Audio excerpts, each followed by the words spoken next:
নমস্কার বন্ধুরা, সবাইকে স্বাগত রাজেশ কিচেনে। আজকে কিন্তু একটা দারুণ আইটেম নিয়ে চলে এসেছে আপনাদের সামনে। এই আইটেমটা কম বেশি সবাই কিন্তু প্রচণ্ড পছন্দ করে।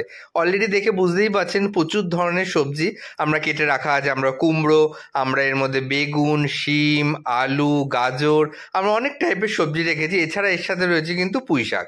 এই পুঁই শাকের সাথে একটা পুরো রেসিপিটা কমপ্লিট হবে। এবার বলুন তো তাহলে কি রেসিপি? একদম ঠিক ধরেছেন, অনুষ্ঠান বাড়িতে যে কাটা ছ্যাঁচড়া বা কাটা চচ্চড়ি যেটা হয়ে থাকে মাছের মাথা দিয়ে এবং মাছের তেল দিয়ে, সেইটাই আমরা আজকে রান্না করতে চলেছি। চলুন তাহলে সেই সবার প্রিয় রেসিপিটি শুরু করা যাক। তো এর জন্য আমরা সেই সবজিগুলো তো দেখিয়ে নিলাম।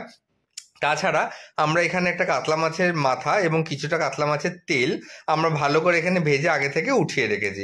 এবং এছাড়া আমরা এর মধ্যের জন্য রেখেছি আমরা একটু টমেটো কুচি, পেঁয়াজ এবং আদা এবং রসুন বাটা। ব্যাস এই কটা উপকরণ হলেই কিন্তু আপনার এই রেসিপিটা হয়ে যাবে। এবং এটা যদি শীতকালে করেন তাহলে এর মধ্যে আপনারা কিন্তু মূলো এবং বিভিন্ন অন্য সবজিও কিন্তু দিতে পারেন। এর মধ্যে আমরা বিনস দিতে পারেন, মূলো দিতে পারেন, আমরা যে কোনো সবজি দিতে পারেন। কারণ এই যে কাঁটা চচ্চড়ি এটা অনুষ্ঠান বাড়িতে হয়, বা এই ছ্যাঁচড়াটা যেটা মাছের মাথা দিয়ে হয়, এটা কিন্তু সমস্ত সবজি দিয়ে করলেই বেশি ভালো লাগে। চলুন তাহলে এবার রেসিপিটা পরপর শুরু করা যাক। তো তেলের মধ্যে আমরা একে একে প্রত্যেকটা সবজি আগে হালকা ফ্রাই করে নেব। তো প্রথমে আমরা এখানে আলুটাকে ফ্রাই করার জন্য আমরা দিয়ে নিয়েছি। তো আলুটাকে আমরা আগে ফ্রাইয়ের জন্য দিয়ে নেব। আলুটা ভালো করে ভাজা হয়ে গেলে একে একে আমরা সমস্ত সবজি কিন্তু ফ্রাই করে নেব। তো দেখুন, চলুন আমরা কেটে রাখা আলুগুলোকে এরকম ডুম ডুম করে কেটে নিয়েছিলাম এবং এইগুলোকে আগে ভেজে নেব। ভাজার সময় এর মধ্যে পরিমাণ মতো হলুদ গুঁড়ো এবং নুন দেব এবং একে একে প্রত্যেকটা সবজি কিন্তু হালকা ফ্রাই করে নেব। দেখুন আমাদের আলুটা হালকা ফ্রাই হয়ে গেলে এর মধ্যে আমরা আগে থেকে কেটে রাখা যে গাজরগুলো ছিল, গাজরগুলো আমি এরকম এরকম সাইজ করে বা এরকম টুকরো করে কেটেছি একটু বড় সাইজে।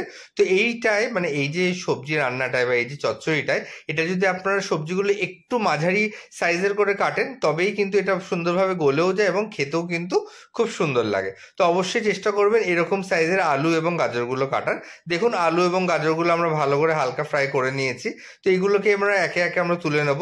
আলু এবং গাজর ভালো করে ভাজা হয়ে গেলে সেই তেলের মধ্যে এবার আমরা দিয়ে দেবো কুমড়ো। কুমড়োটা কিন্তু এই যে সবজিটা এটা টেস্টের মাত্রা অনেকটা বাড়িয়ে দেয়। এখানে কিন্তু আপনারা মিষ্টি কুমড়ো বা অল্প কাঁচা পাকা কুমড়ো ব্যবহার করতে পারেন। আমরা কিন্তু একটু কাঁচা পাকা কুমড়োটাই নিয়েছি, কারণ মিষ্টি কুমড়োর থেকে কাঁচা পাকা কুমড়োর টেস্টটা অনেকটা বেশি লাগে এই সবজিতে। দেখুন কুমড়োটাও হালকা লাল লাল করে ভাজা হয়ে গেছে, কুমড়োটাও আমরা তুলে নিচ্ছি।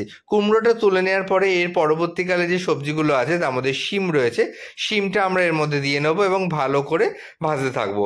আপনারা যদি এর মধ্যে বিনস বা মূলো দেন তাহলে এই শিমের সাথে কিন্তু বিনস বা মূলোটাও একসাথে অ্যাড করে দিতে পারেন এবং একই সাথে কিন্তু ভেজে এগুলোও তুলে রাখতে পারেন। কারণ এটা মোটামুটি এমন একটা সবজি যে বেশিক্ষণ ভাজার দরকার হয় না। পরে যখন আপনি কষাবেন তখন কিন্তু অলমোস্ট সেটা কিন্তু সেদ্ধ বা ফ্রাই হয়েই যাবে। এরপরে দেখুন একটু শিমগুলো ভালো ভাজা হয়ে গেলে আমরা আগে থেকে কেটে রাখা বেগুনগুলো এর মধ্যে দিয়ে নিয়েছি। বেগুনগুলো হালকা ভাজা হয়ে গেলে আমরা কিন্তু তুলে রাখবো। একটা জিনিস মনে রাখবেন, বেগুন কিন্তু বেশি ভাজা হয়ে গেলে ঘেটে যায়। তো এখানে কিন্তু খুব বেশি বেগুনগুলো ভাজার চেষ্টা করবেন না। এরকম একটা পর্যায়ে যখনই বেগুনগুলো ভাজা হয়ে যাবে তখন কিন্তু বেগুনগুলো মোটামুটি আপনারা তুলে নেবেন, তখন বুঝবেন যে মোটামুটি এটা হয়ে গেছে। তো দেখুন আমাদের পুরো সবজিগুলো সমস্ত ভাজা হয়ে গেছে। কতটা সুন্দর লাগছে সমস্ত সবজি ফ্রাই হওয়ার পরে। এই যে সবজিগুলো হালকা যদি ফ্রাই করে তারপরে যদি আপনি এই সবজিটা রান্না করেন তাহলে টেস্টের মাত্রা কিন্তু অনেকটা পরিমাণে কিন্তু এর বেড়ে যায়। এরপরে আমরা কড়াইতে কিন্তু একটুখানি জিরে ফোড়ন দিয়ে নেব। একটু জিরে ভালো করে ফোড়ন দেওয়ার পরে আমরা কিন্তু অনবরত নাড়তে থাকবো। এর মধ্যে আমরা কিন্তু জিরে শুধু দিইনি, আমরা পাঁচফোড়নও দিয়েছি। তো পাঁচফোড়ন জিরে সমস্ত মিক্স করে এর মধ্যে রয়েছে। তো আপনারা যদি মনে করেন যে শুধু জিরে দিতে চান তো সেক্ষেত্রে কিন্তু এর ফোড়নটা কিন্তু অতটা ভালো একটা গন্ধ আসবে না। চেষ্টা করবেন এই ফোড়নটার মধ্যে পাঁচফোড়নই অ্যাড করার জন্য।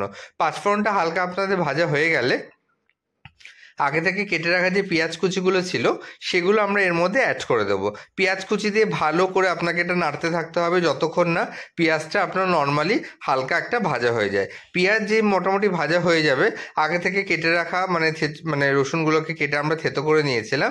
আপনারা যদি আপনাদের রসুনগুলো থেতো না করতে চান তো আদা এবং রসুনের এর মধ্যে পেস্টও আপনারা দিয়ে নিতে পারেন। সেক্ষেত্রে কিন্তু মোটামুটি 1 থেকে 1.5 চা চামচ আপনারা আদা রসুনের পেস্টের মধ্যে দিয়ে নেবেন। কারণ যেহেতু মাছের মাথা রয়েছে তো সেক্ষেত্রে যদি আদা রসুনটা মোটামুটি 1.5 চা চামচ মতো দেন তো সেক্ষেত্রে কিন্তু টেস্টটা অনেকটা বেড়ে যায়। দেখুন আমরা 1 চা চামচ মতো আদা দিয়ে নিয়েছিলাম এবং 1 চা চামচ মতো রসুন থেতো করে দিয়ে নিয়েছিলাম।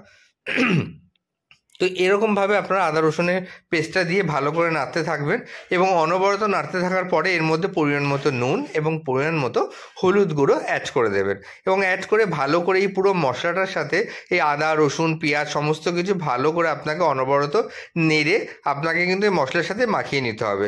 অনবরত নাড়ার পরে যখন দেখবেন মোটামুটি একটুখানি পেঁয়াজটা ভালো মতো মশলার সাথে ফ্রাই হয়ে গেছে, আগে থেকে কেটে রাখা যে টমেটোটা ছিল সেটা আপনারা এর মধ্যে অ্যাড করে দেবেন। টমেটোটা অ্যাড করে দেওয়ার পর অনবরত নাড়তে থাকবেন যতক্ষণ না টমেটো থেকে ভালো করে এই যে কাঁচা ফ্লেভারটা আছে টমেটোর সেটা চলে যায় এবং টমেটোটা ভালো করে এর সাথে সেদ্ধ হয়ে যায়।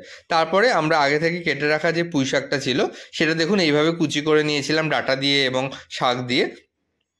এরপরে আমরা এই পুঁই শাকটা এই যে পুরো যে ফ্রাইটা করলাম, মানে আমরা টমেটো পেঁয়াজ আদা রসুন মশলা যে কষালাম এর মধ্যে এটাকে ভালো করে দিয়ে নেব এবং অনবরত এটাকেও নাড়তে থাকবো মশলার সাথে, যাতে ভালো করে পুঁই শাকটাও সমস্ত কিছুর সাথে ভালো করে মশলার সাথে মিশে যায়। এবং এর সাথে কিন্তু আগে থেকে ভেজে রাখা যেই সবজিগুলো ছিল তার মধ্যে কুমড়ো ছিল, শিম ছিল, বেগুন ছিল, আলু ছিল, এছাড়া আপনারা যদি নিজেদের মতো অন্য কোনো সবজিও অ্যাড করতে চান তো সেই সবজি ভাজা যে সমস্ত ভেজিটেবলসগুলো ছিল সেগুলো একটুখানি ভালো করে নেড়ে চেড়ে এই পুঁই শাকের সাথে আপনাকে অ্যাড করে দিতে হবে।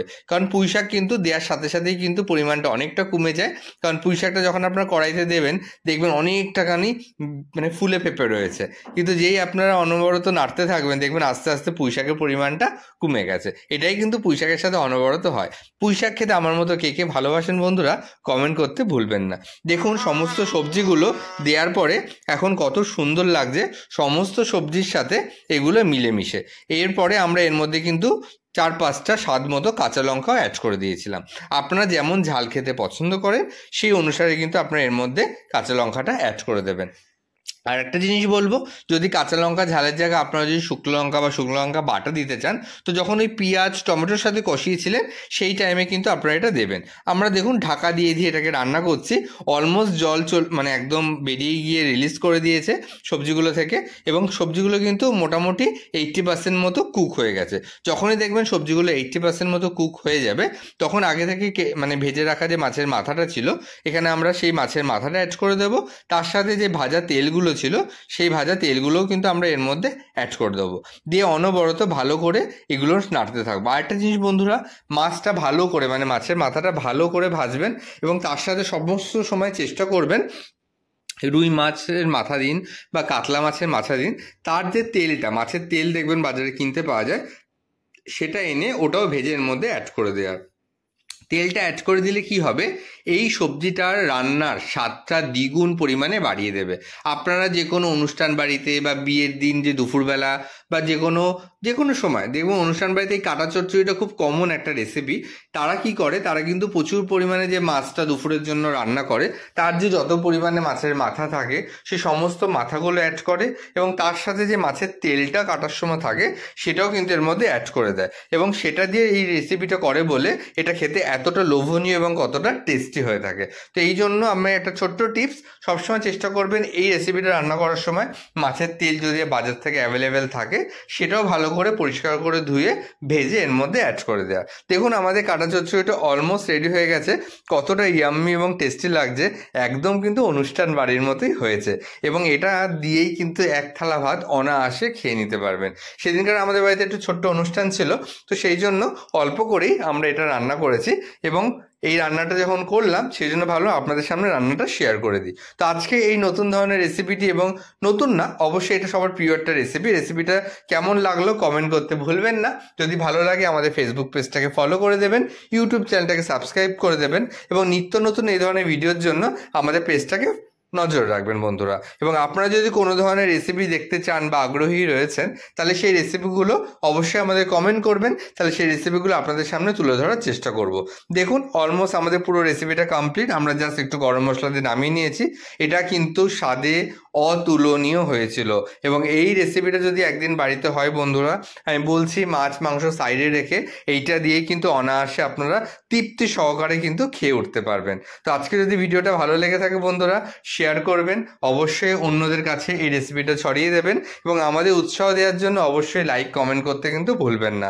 এদের মধ্যে আমাদের প্রায় 160টার উপরে রেসিপি আমাদের পেজে, ফেসবুক, ইউটিউবে ছাড়া আছে। অবশ্যই পেজে সেগুলো দেখবেন এবং সুস্থ থাকবেন। ভালো থাকবেন বন্ধুরা, টাটা।